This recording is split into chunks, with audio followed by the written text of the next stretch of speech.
जमीयत उलमा इस्लाम के सरबराह मौलाना फजलुर रहमान एक बार फिर हुकूमत और अपोजिशन की तवज्जो का मरकज बन गए। मौलाना फजलुर रहमान से हुकूमती और अपोजिशन वफ़द ने अलग अलग मुलाकातें की।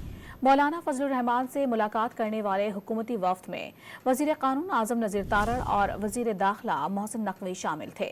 मुलाकात में मुल्की सियासी सूरत हाल और दीगर उमूर पर तबादला ख्याल किया गया। विफाकी वज़रा ने मौलाना फजलुर रहमान को मुजव्वज़ा आइनी तरमीम के मुतालिक आगाह किया।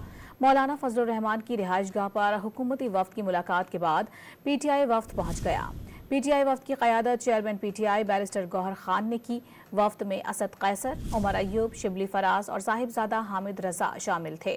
ज़राए के मुताबिक PTI वफ़द ने भी मुलाकात में आइनी तरमीम से मुतालिक बातचीत की। मुलाकात के बाद PTI रहनुमाओं ने सहाफ़ियों को बातचीत की तफसील बताने से गुरेज किया। कहा, मुलाकात अच्छी रही, अल्लाह खैर करेगा।